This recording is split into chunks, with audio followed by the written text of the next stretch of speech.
നല്ല എളുപ്പത്തിൽ റെഡിയാക്കി എടുക്കാൻ പറ്റുന്ന നല്ല ടേസ്റ്റി ആയിട്ടുള്ള ക്രിസ്പി ആയിട്ടുള്ള ഒരു അടിപൊളി പല്ലടൻ്റെ റെസിപ്പിയാണ് ഇന്ന്. ഇത് റെഡിയാക്കാൻ വേണ്ടിയിട്ട് ഞാനൊരു തേങ്ങൻ്റെ പകുതിയാണ് എടുത്തത്. ഇതിലേക്ക് കുറച്ച് നല്ല ജീരകം, ചെറിയ ജീരകമാണ് ചേർത്ത് കൊടുത്തത്, 2 ഏലക്ക പൊടിച്ചതും. നമുക്ക് ഇതിലേക്ക് ഒരു 2 ചെറിയുള്ളി ഒന്ന് ചെറുതായിട്ട് അരിഞ്ഞ് ചേർത്ത് കൊടുക്കണേ. ഇനി ഒരു പാനിലേക്ക് ഞാനൊരു ടേബിൾ സ്പൂൺ നല്ല നെയ്യാണ് ചേർത്ത് കൊടുക്കുന്നത്. ഇനി ഇതിലേക്ക് നമുക്ക് തേങ്ങ ചേർത്തിട്ട് ഒന്ന് വറുത്തെടുക്കുക. ഇതിലേക്ക് ചെറിയ ഉള്ളി ചേർത്ത് കൊടുക്കാൻ മറന്നു പോയതുകൊണ്ട് ഇപ്പോൾ ചേർത്ത് കൊടുക്കുകയാണ്. ഇനി നമുക്ക് ഇതിലുള്ള തേങ്ങാപ്പാൽ ഒന്ന് വറ്റി വരുന്നത് വരെ ഇതൊന്ന് ഇളക്കി കൊടുക്കുക. അതിന് ശേഷമുള്ളൂ കേട്ടോ നമ്മൾ പഞ്ചസാര ചേർത്ത് കൊടുക്കാൻ പാടുള്ളൂ. ഈ തേങ്ങാപ്പാലിൻ്റെ അംശം തേങ്ങയിലുണ്ടാകുമ്പോൾ നമ്മൾ പഞ്ചസാര ചേർത്ത് കൊടുക്കുകയാണെങ്കിൽ പെട്ടെന്ന് തേങ്ങ സോഫ്റ്റ് ആയി പോകും. അപ്പോൾ നമുക്കൊരു ക്രിസ്പി ആയിട്ടുള്ള അട ഉണ്ടാക്കിയെടുക്കാൻ പറ്റൂലേ. അതുകൊണ്ട് ഒന്ന് നന്നായിട്ടൊന്ന് തേങ്ങാപ്പാൽ വറ്റി വരുന്നത് വരെ ഒന്ന് ഇളക്കി കൊടുക്കുക.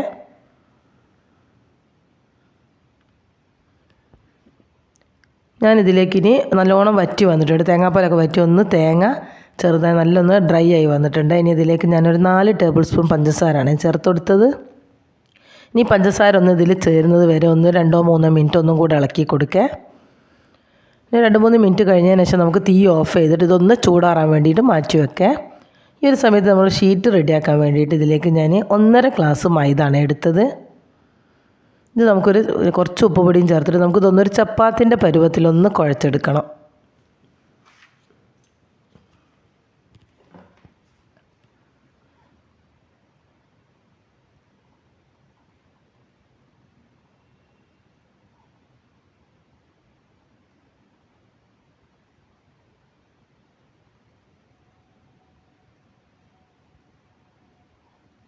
ഇത് 2 വലിയ ബോളായിട്ടാണ് മാറ്റിയെടുത്തത്. ഇനി ഒരു ബോൾ കുറച്ച് പൊടിയൊന്ന് തൂവിയതിന് ശേഷം നമുക്കിതൊന്ന് നൈസായിട്ട് പരത്തിയെടുക്കുക. ഇനി ഇത് ഞാനൊരു ഗ്ലാസ് വെച്ചിട്ടാണ് ഇത് മുറിച്ചെടുക്കുന്നത്. ഏതെങ്കിലും വല്ല മൂടിയോ ഒരു വലിപ്പമുള്ള ഷേപ്പ് കിട്ടാൻ വേണ്ടിയിട്ട് ഒരു ചെറിയ രൂപമാവാൻ വേണ്ടിയിട്ടാണ് ഇങ്ങനെ ചെയ്തത്. നമ്മളൊരു കുപ്പിൻ്റെ മൂടിയോ എന്ത് വേണമെങ്കിലും നിങ്ങൾക്ക് ഇഷ്ടമുള്ള സാധനം എടുത്തിട്ട് ഇതൊന്ന് മുറിച്ചെടുക്കുക. ചെറിയ റൗണ്ടായിട്ടാണ് മുറിച്ചെടുക്കേണ്ടത്.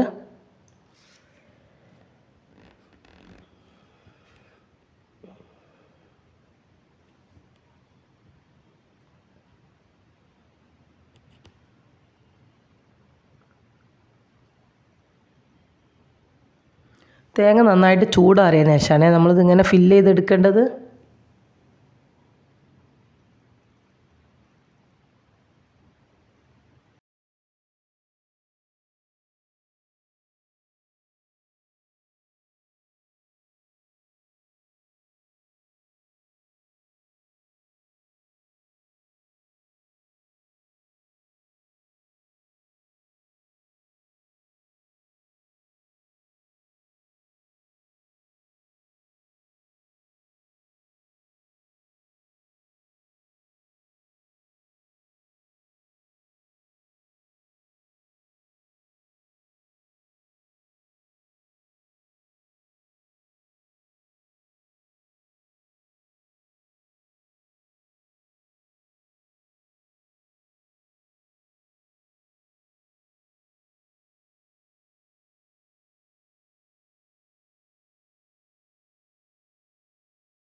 ഈ ഒരളവിൽ സാധനങ്ങൾ എടുത്തിട്ട് എനിക്ക് 25 പല്ലടാണ് കിട്ടിയത്.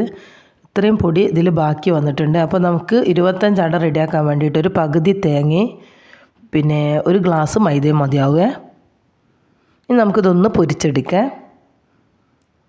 നമുക്ക് പൊരിച്ചെടുക്കാനുള്ള എണ്ണ ഒഴിച്ചെടുക്കാം.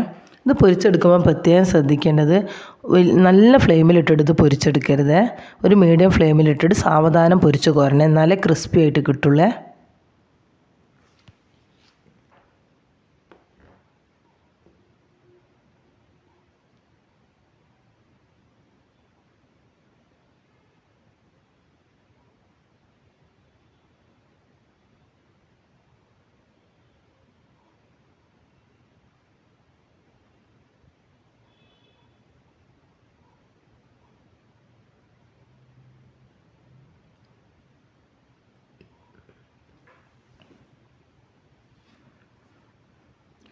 നല്ല ടേസ്റ്റി ആയിട്ടുള്ള നല്ല ടേസ്റ്റ് ആട്ടോ അത്, നല്ല ക്രിസ്പിയാണ് ഇത്. ഇങ്ങനെ റെഡിയാക്കി എടുക്കുന്ന അട നമുക്കൊരു 2 ആഴ്ച വരെ കേടുകൂടാതെ ഉപയോഗിക്കാൻ പറ്റും. വീഡിയോ ഇഷ്ടപ്പെടുകയാണെങ്കിൽ ഒന്ന് ലൈക്ക് ചെയ്ത് സബ്സ്ക്രൈബ് ചെയ്ത് സപ്പോർട്ട് ചെയ്യണേ.